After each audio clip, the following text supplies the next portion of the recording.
take a job, Mishala, the self came yard it goes, my Janina.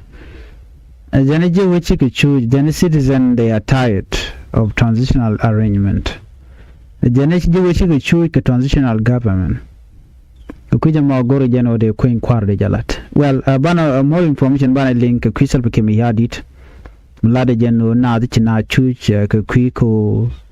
Tanaga transitional government while ngajen chamal che yar sel became yadit bana report me bana link el ta dan and shelat keje ka ngulo de mo ku mal me dan cha ta koron kin dang rol badak ka ngulo de mo ku dakme chala first vice president ka ta da reti gen kana ta dan chamal cha ta ngeje you know gwazame kan kon wen yamun walle changa jandang red bakel ka pay baro ron kin dang ro jandang red bakel bana more information bana killing ka kui mal ka kan kui courtin be kon which one jan go right now which one jan rekur kan yot ka jetin kon lat crodian like activity nitin kon yanka ka jan yot mono which one jan kamal one jere rekur so kujamo mi ji self kim yadi chelo da shebi ya leka gwa kan tam o kan ben yut jeno chi so sudan che bete kamal chana jelen gwaseme men chala de self kim yadit kenya ngai kondi al self kim yadit we kwara niga 2005 niga gwade dan eti Dr. John Garanda mabir me shelu me che pen karen yal chwa kam that position lo limni jenten chiram mala chwal ke leave limni jenten ayo mi chi kuin kwarm di te bandara jen den me dan me cha election cha blat ke kui independent no changod bate ten ba ko gore jen oti dial ba kalat no ke jen national election dan balat mi de lat karon kin dang ro widu wadi je dan shi we ko ne election en am de lat ke 2015 me ngai selbi ke mi yadi no ba akuin kwar ba jela chengulel cha korche to cha gor no be dakma char be ja gwan ki be janak ka ku ko gor jeno cha akuin kwar cha diblat ke 2015 ajani sho korche to ke 2013 that was one of the factor ngai ke jene diala no ku kuin kwar me dane logo and kiir chiyo tem do dien jeni cha tam cha kwa lonka je ka ku mo gor jeno da te ka mo time cha gor mi cheteno an walle ci selb kem yadi cha joje no jen no go jeno de kuin kwar de jalat reason dana no go je wo jen che dak ma char kan je kwara che ga tul reti jen so nyo da jen o ajani chi dak ma char che tel ngi tel power ki che tel lo so ku je mo da carry on komu ka ku kuin kwara ki national election wal che lo ne ka gwase nyam ko mi chi kuin kwara che ben la kir la korodin la ja toga chama ku mu rai gwase me la so Sudan president self kem yadi ka changa doka jok ano cherwaj che la do ne jiwo ke citizen ni gorka no de kwen kwade jalat ejen wangde jalaram ka kuje mo ne ko la citizen ne kan ci ga chuch ka transitional arrangement ke transitional government malode kum li na mandit you know ka transitional government ramedan etanya jen selbe ke mi yad kenan da kum char chu da kum char chu je tan ken kir kala do binate ke transitional government and transitional government point the malore janane you know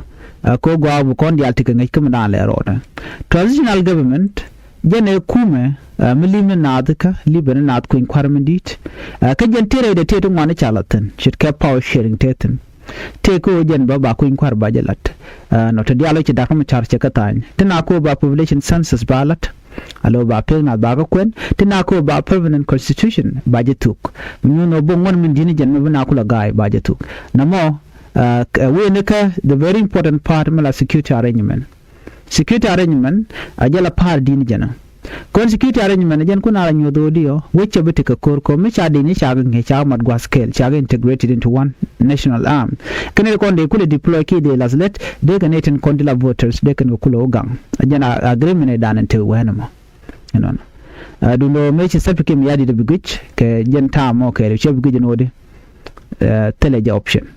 ko de bongolel ba korbeto godi beto ko jen ci ngaje gwano mu we kene ci dak ma char you know cheja yen ke cheja nang reti jen so that something will happen man yam jene ka kira all right kir ci goro jen te karamimo me de ka ko you know ko ne gwado dan meji kon meje to kon di ala ngach kore da ci to ko nasir ka mi cha plan bone jen kir mi yadit ko ngai kon diate ko lat karudien me che plan wodi ba panal be jede ko panal jen goda tin wertan the next move be jongle state be jede third move de be unit state be lel be dak mi ci ne dial ko ni shunkel ga dak ma char mi ci ko rodien luare che che ma char tel power then that's it be reng ma char be chu your ar so that is the things in kon lat ke self ke mi yadit kerima mi che lat gwada kwa je interview tin you know no take a je aran kin mi chali Jeff Konande wudamo jen veteran Kenyan journalist news anchor jen bone la show la ka host so take a one chegala da many tung one check Rwanda genocide dan chelat wudamo me ti self ke mi yadi but gwazo mo mi chalai tin wudame ono gwadan ti self ke mi yadi mu ko je larno shi citizen shi chuch ka transitional government ko kuje mo de government de election de lat den kanti question ko gorga de ti ni self ke mi yadi kan ka ti ko te tum wanu to gorka de linga self ke mi yadi why ko won dor ci na jenya long la to kana nokomo tigni te konte gore de self kim yadit da kaloch da lawo mu me yena me ramadan en kula la partner la peace partner document char kajara medan tan ken ba kuin kwar ba jalat mu we kaje and is moving forward with election kange no other part of the country tigre kur mu milele mission na magaja na mo kana teach you know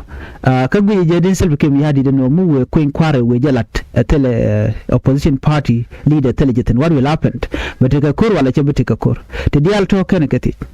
anyo go mun self kem dwala ka je ko de kuin kwade jaladun mu dwala jamo mu logo jeno de da ko mta de je phase on ka jena election na latke te dial ti self kem yadi te tede kana tikaka mi chati ke tungwan the only thing I chati ke je jingudo mem chale je fane che kir ti jino nena what will happen after election and a core election in Mumbutuok che la dodi bekan 5 vice president beka George 5 vice president ba ko wuch rupon be ke je ba ka George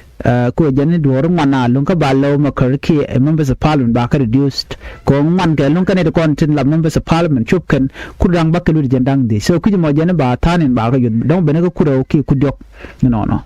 now this is not a big deal no you the keeping ko jen take every right take all the decision there je order no ne di ali ka woke teram de to de je lep you know ko tin di ala ko la jawo je ke degree teram de to de je deja ka chala da janta kana all the 5 vice president ke be pin ngam de roch teleran so jane ko ji salbi ke mi yadi chakan ko dongda lanin do dan dongda na nyama chala na wodi binawe wo ke election na ko ci na ci ka chuje gwada mone jane binawe won nyama no so salbi ke mi yadi de jane ne di ali shi kare di ke election but te ga kan la tane kon di ala no shi ko in kwarje de to population census kana lat permanent constitution kana tuk security arrangement kana so adobe de na kula de ke jamoni kada di ala team kana ko lat chemina na gurge kuma sfelayo ci ko in kwarje de man to so right now ikire ne di ala ke ready but ci kana kontin dong de self ke me yadit kalat kenya mbe ko na address ni security situation and security arrangement bala de ko security arrangement yan ko kujala real kama makare la kawin min da te kirche kurche lelche declare ko ngeje gwano tele mi chubo gwa dan teten so right corner right now kir jan ba ko in kwara bajalat ballot without Dr. Machar so what will happen security situation betede so jen ta dan na kula rage jenu international community kan no na me chere to ta ko in kwara cha jabulat code take some part of that agreement me cha tanke 2018 peace agreement kana ko lalet so do obedient de ko in kwade jalat ke jam all this thing is still mutta kana na we woni so ko kujemo tel mu cha le ko in kwara but kiri jani mnawe wonyam rei ko in kwarchi mishalin wasmen ajani ka kore men belat ajani menyam ajani ba netin kontin la vice president kan members of parliament ba ka dil jotpin ke ba ko wuch ajanda na butu ko core election kan right ko what will happen ka jan tam lat ke election ga jamon obete kor ki betel kor kan selb ke yadi kana jaba ko kan tikije wuri chale je betel daga ndiala o chapche gwai ke loy ne dial ko shi kan kusen kon gore de sini selb ke yadi so na me jana na gode nyaa ke len biatem mala